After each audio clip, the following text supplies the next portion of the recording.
Loïc, d'abord félicitations pour ton match.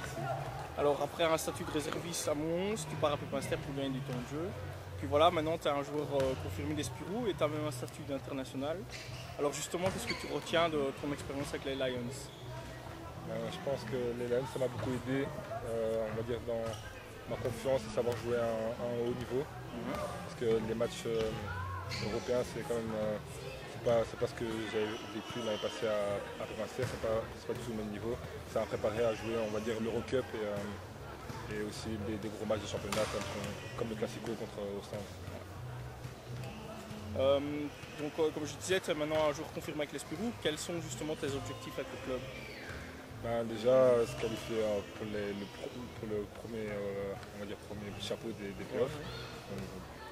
Et aussi de se placer le mieux possible, avoir l'avantage du terrain et essayer d'arriver au moins en finale de la Coupe de Belgique. Est-ce que voilà, c'est quoi la prochaine étape alors? Est-ce qu'il y a un championnat qui te fait rêver? On va dire l'Espagne, le Mons. Et évidemment la NBA, mais bon, ouais. On va déjà l'Espagne. Pourquoi? Il y a une raison particulière? Je sais que c'est le meilleur championnat après les États-Unis. Ouais. Et déjà c'est un beau pays, c'est un bon climat et en plus le championnat est très relevé. Ouais. Est-ce que tu as une idole dans le basket? Quand j'étais petit, j'avais deux idoles, c'était Kobe Bryant et Marcus Fesson. Ah, Marcus Fesson. Donc quand j'étais petit, j'allais beaucoup voir les Spirou. Parce que déjà ma mère elle a joué au Spirou chez les femmes. Donc j'avais beaucoup de place pour aller voir et j'aimais beaucoup Marcus Fesson. Alors on te connaît comme bon shooter à 3 points, tu l'as d'ailleurs prouvé aujourd'hui, et aussi comme bon défenseur. Quels sont selon toi les points à améliorer dans ton jeu encore? Je pense la constance. Parce que étant jeune, je sais que les jeunes, beaucoup c'est des bons matchs, puis le match après moins bien.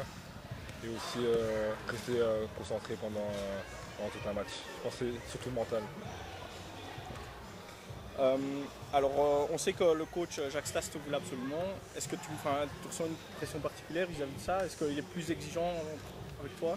Je sais qu'il est plus exigeant avec moi parce qu'il me voulait et que c'était un pari, on va dire, plus ou moins pour lui. Ouais. Et j'essaie aussi de le mettre dans la bonne position, qu'il ait fait le bon choix de vouloir me prendre. D'accord. Alors maintenant on va passer à une partie un peu plus décalée de l'interview, si tu veux bien. Me citer le joueur du vestiaire qui prend le plus de temps sous la douche après un match. Je pense que c'est soit Christophe ou Amaury. En fait il reste à deux. Qui est le plus difficile à contrer à l'entraînement? Difficile à contrer à l'entraînement. Je pense Lee parce qu'il se fait contrer lui-même par l'anneau. Celui qui a le plus de succès, qui fait plus de photos, qui signe le plus d'autographes ou le plus de succès? Je pense que c'est Zabien, même s'il ne joue pas, c'est celui-là qui est préféré, on va dire. Alors est-ce que tu as un meilleur ami dans l'équipe? Un meilleur ami? Ou quelqu'un avec qui tu t'entends vraiment bien? Déjà Amaury parce qu'on jouait l'année passée ensemble. Et Wen aussi parce qu'on a eu la campagne avec les Belges. Mais sinon chez les étrangers c'est Zabien. Il me conseille beaucoup et on s'entend vraiment bien. Et en plus il parle un peu français donc je lui apprends quelques mots. Celui qui a le meilleur shoot? Le meilleur shoot, Dylan. Ouais, ok. Le plus blagueur? Wen. Ouais. C'est celui qui fait le plus de blagues. Et au contraire, celui qui est le plus sérieux? Dylan. Dylan. Ok, merci. Pour terminer, simplement un mot pour les supporters, peut-être Loïc. J'espère que vous allez continuer à nous encourager parce qu'on a bien besoin. Et franchement, vous êtes les meilleurs supporters pour moi. Merci.